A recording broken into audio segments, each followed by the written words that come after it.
بعد ما يقارب 3000 سنة من الاحتلالات والاستعمارات اللي كانت حاكمة مصر، دلوقتي مصر أخيرا في إيد مصريين، الرئيس السيسي والحكومة الحالية من ساعة عهد الرئيس جمال عبد الناصر. ودي حاجة بصراحة مخلية الواحد متفائل شوية، لأن احنا دلوقتي نقدر نسترجع أو أتمنى إن احنا نعمل كده، لأن الدنيا في فوضى دلوقتي.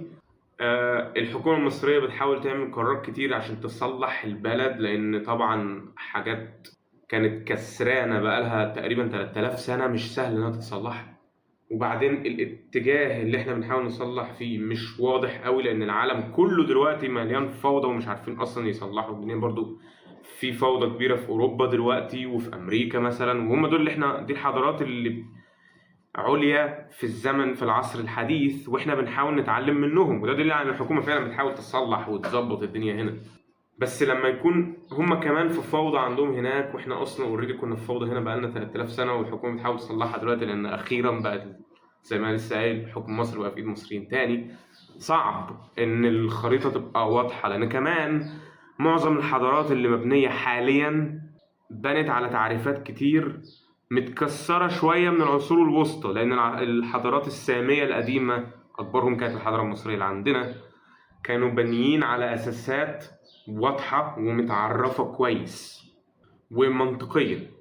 في العصور الوسطى في حاجات كتير من التعريفات والأساسات دي اتكسرت واتلخبطت واتفهمت غلط، زي مثلا كان مفهوم عندنا احنا، لا مش كان، لازال مفهوم ان مثلا أجدادنا كان اسمهم الفراعنة، مع ان فرعون كان لقب ملك واحد بس اسمه فرعون. وان هم كانوا بيعبدوا آلهة كتير، مع ان هم كانوا بيعبدوا إله واحد اسمه بتاح خالق الكون. وان الباقيين ما كانوش آلهة، كانوا تمثيلات لأشكال مختلفة من الطبيعة. الحكمة مثلا بتاعت الطبيعة عملوا لها شكل سموه جحوتي، او انتم ممكن تكونوا عارفينه بتحوت.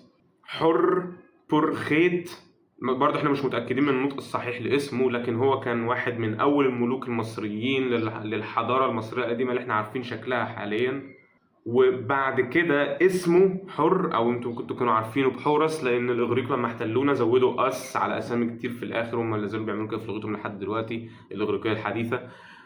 اسمه اتاخد بقى لقب بيتقال على اي ملك يبقى كويس يعمل نفس اللي هو عمله، لان هو كان واحد من اعظم الملوك في مصر واهتم جدا بالشعب المصري وبالزراعه وبالحضاره المصريه وبناها كويس. فاي ملك تاني بعديه بيعمل نفس الكلام ده، بيمشي على نفس الخطوات الصح دي، بينول اللقب ده من الشعب، بيتقال عليه حورس او حر.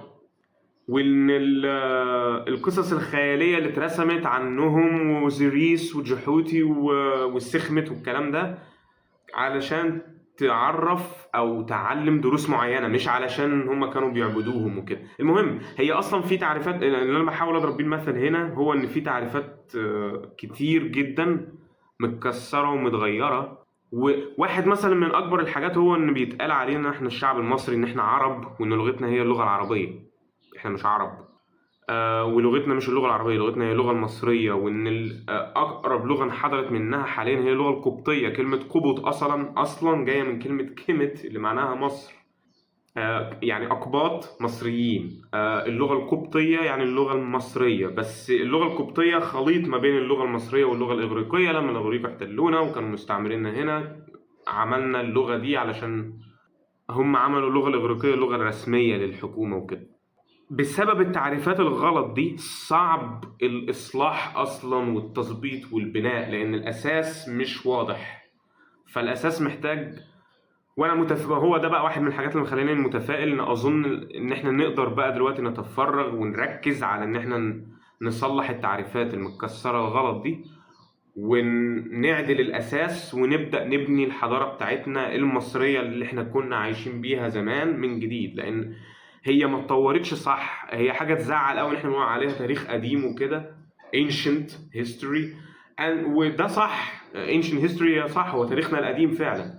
بس المفروض إن إحنا ما نهجروش ونفضل نستعمل الحاجات اللي اتغصبت علينا من مستعمرين، سواء بقى الرومان الإغريق، دول غصبوا علينا تغييرات معينة علشان نعرف نتعامل معاهم هم. ودلوقتي بقينا فاهمين، لأن طبعا الموضوع ده حصل على مئات السنين وفضل يطلع ويتطور بالتدريج لحد ما دلوقتي الأجيال الجديدة بقت فاهمة إن إحنا أصلا عرب ودي لغتنا. مع ان كمان اللغه اللي احنا بنتكلم بيها اللي احنا بنقول عليها العاميه هي دي بقايا، هي لغه متكسره. حتى في كلمه بتشرحها اسمها الازدواجيه اللغويه اللي هي ديجلوسيا. لان اللغه العاميه اللي احنا بنتكلمها دي فيها اجزاء كتير من اللغه المصريه القديمه، واللغه اللي انحدرت منها القبطيه، واللغه العربيه، وتعريفات من التركي والاغريقي. كل واحد جه لنا خدنا منه شويه كلمات وحطيناهم في اللغه اللي احنا بنتكلم بيها في الشارع.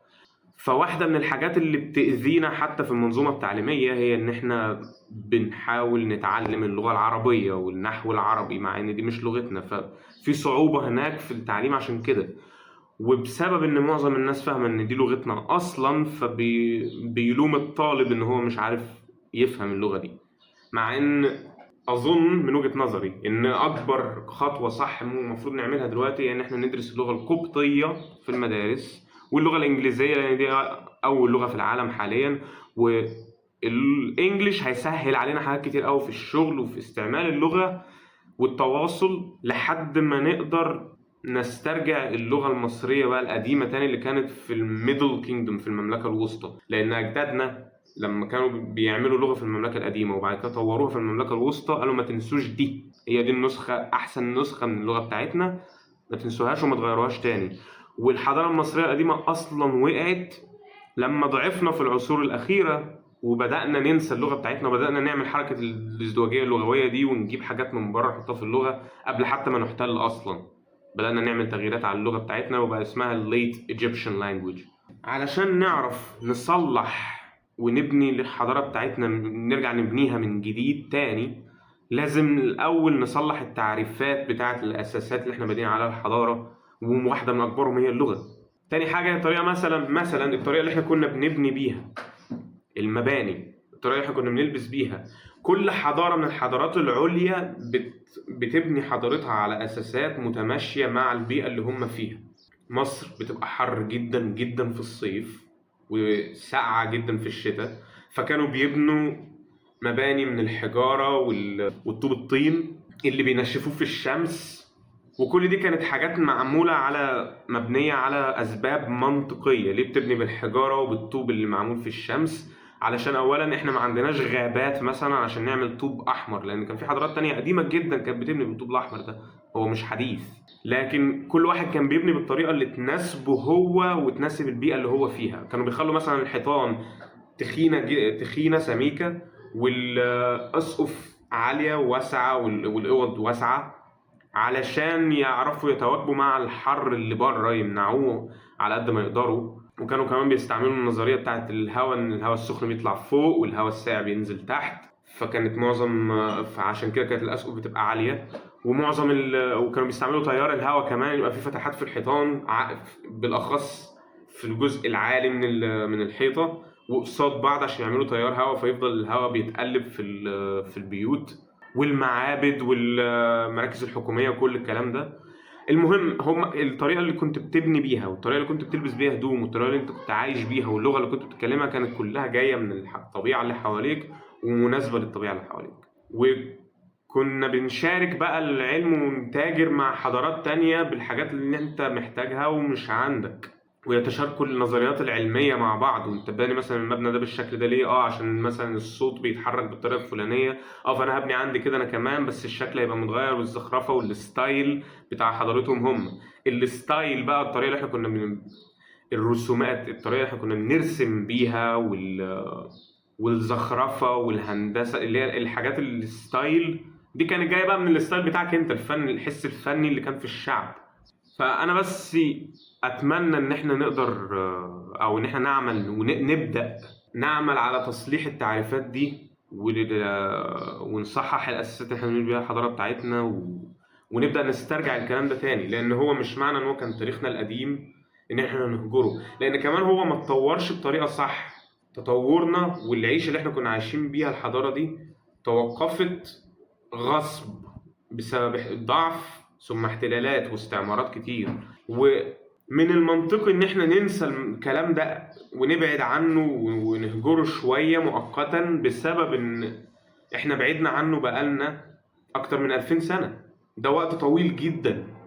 فده بيشرح منطقيا ليه احنا بقينا فاهمين ان احنا عرب واللغة العربية هي اللغة بتاعتنا. وبعدين مش سهل كمان ان احنا نسترجع اللغة القديمة بتاعتنا، لان هي متحطمة قوي في حاجات كتير ضايعة في الترجمة، اولهم الحروف المتحركة اللي بين الكلمات او اللي جوه الكلمات.